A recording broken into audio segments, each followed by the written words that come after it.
1 minute लग रहा है। अगर वो अनुबंध के काम करने के अनुसार काम किया है, उसका बेहतर व्यवस्था है।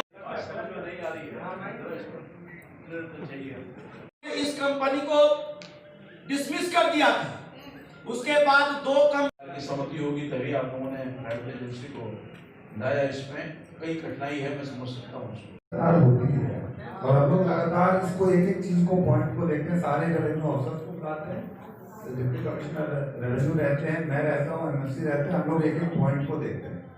इसलिए इस साल मैं आश्वस्त हूँ कि हम 100 करोड़ का आंकड़ा पहुंचेंगे, इसी कारण से, क्योंकि मैं एक चीज को रिव्यू कर रहा हूँ।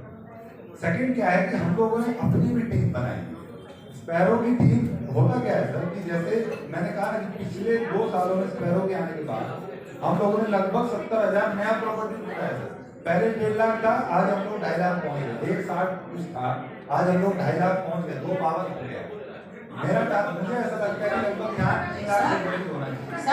आपका बात तो पिछली स्टैंडिंग में आपने, मैं स्टैंडिंग में भी स्पैरो का विरोध कर रही थी और अभी बोर्ड में भी मैं स्पैरो का विरोध करूंगी, इसलिए कि मेरी जानकारी से वो सही रेवेन्यू का कलेक्शन नहीं कर रहा है। ये मेरा विरोध अभी बोर्ड में भी दर्ज किया जाए। स्टैंडिंग मेंबर थे, उन्होंने गहन मंथन किया और 3+2 इयर्स का हम लोगों ने उस एग्रीमेंट को किया। 3+2 इयर्स का उनको एग्रीमेंट है।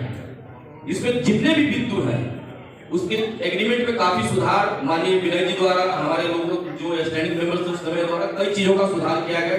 जो टेक्निकल पहलू थी, जितनी समझ थी हमारी, उनकी समझ का लाभ उठाते हुए हम लोगों ने उसको सुधार कराया। मेरा फैक्ट वही यही है।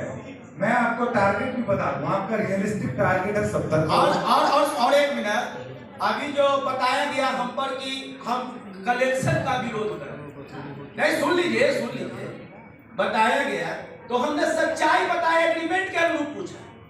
तो आज सच्चाई ये है, आज सुबह सुबह जब गांधी मैदान हम टहल रहे थे, आप सारा का ब्यौरा दे रहे हैं, हम लोग का कहां गया? हाईकोर्ट का कुछ झारे नहीं, कोई बात मत बोले, झारे नहीं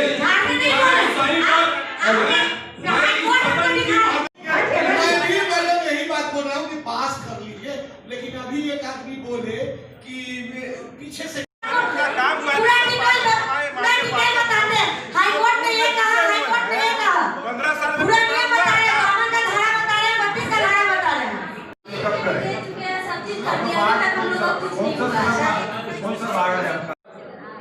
देने की बात है।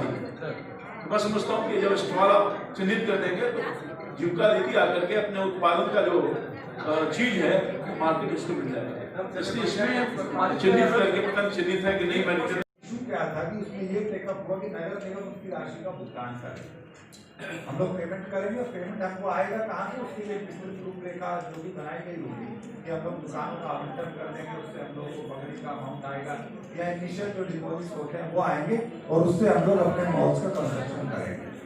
पर चर्चा हुई, सभी बिंदुओं पर विस्तारपूर्वक आज चर्चा हुई। लगभग सभी बिंदुओं पर सदस्यों ने विस्तृत चर्चा के बाद सहमति दी तो एजेंडा पास हो। सर, एक कोरे करके एक मामला था, जो होल्डिंग टैक्स जो कंपनी प्रसिद्धि हुई, उसका समय बढ़ाया गया था। उसका जो एग्रीमेंट था उसमें 3 साल का मूल एग्रीमेंट था और 2 साल बढ़ाया जा सकता था अगर परफॉर्मेंस ठीक। तो स्पैरो का परफॉर्मेंस ठीक रहा है, क्योंकि पिछले जो पहले स्पैरो के आने से पहले हमको लगभग 40 करोड़ की वसूली होती थी, अब वो वसूली लगभग 80 करोड़ हो गई है, तो इसलिए उसको हम लोगों ने एक्सटेंशन किया। सर, होल्डिंग 15% होल्डिंग टैक्स का मामला जो ARV एनुअल रेंटल वैल्यू जो है 15% का प्रपोजल हम लोग गवर्नमेंट को भेजना है, प्रपोजल जाएगा। अभी बढ़ोतरी का तो हमको पावर भी नहीं है, सरकार को ही पावर, सरकार को। सर, होल्डिंग टैक्स का मामला आया था, 15% बढ़ोतरी को लेकर आपने सवाल भी उठाया था, क्या? नगर निगम में होल्डिंग टैक्स 15% की वृद्धि हो, ऐसा कोई प्रस्ताव आया था। पहले भी प्रस्ताव यहाँ से गया था 2012-13 में। उससे नियम यह है कि हर 5 साल के बाद टैक्स का असेसमेंट होता है पूरे तौर पर, मगर सरकार ने अनुमति नहीं दी, टैक्स का असेसमेंट नहीं कर सके। नियम तो यही होता है। ये बात सही है कि नगर निगम को चलाने के लिए भी और लोगों को सुविधा प्रदान करने के लिए आवश्यकता होती है पैसे की। नगर निगम सक्षम नहीं हो पा रहा है, ये बात सही है, और मैंने ये कहा कि एक साथ 15% होल्डिंग टैक्स आप लेंगे तो शायद पटना की जनता पर बड़ा बोझ होगा। अभी कोरोना काल है, हर परिवार इफेक्टेड है, आर्थिक मार से परेशान है। आप एक तो सबसे पहले क्योंकि सरकार के पास ही जाना है आपको, सरकार के बिना अनुमति और सहमति का आप टैक्स नहीं बढ़ा सकते। तो आपने सरकार को कॉन्फिडेंस में लिया नहीं, तो सरकार से कॉन्फिडेंस में लीजिए और अपनी बात को रखिए वहाँ पर, शायद कोई दूसरा सोल्यूशन में निकल जाए। तो मैं समझता हूँ कि निश्चित तौर पे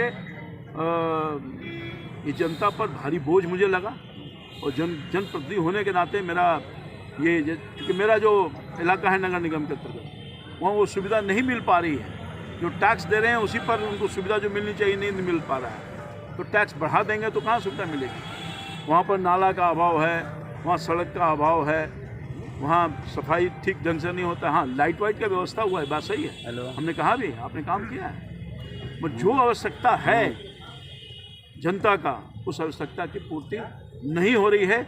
इसलिए मैंने कहा इस पर पुनर्विचार करिए और जाके सरकार से बात करके इसको प्रस्ताव को पारित कीजिए। मगर मुझे लगता है कि सदन ने हमारी बात पर सहमति नहीं व्यक्त की, तो मैंने नोट ऑफ डिसीजन देके अपनी सहमति व्यक्त करके मैं निकल गया।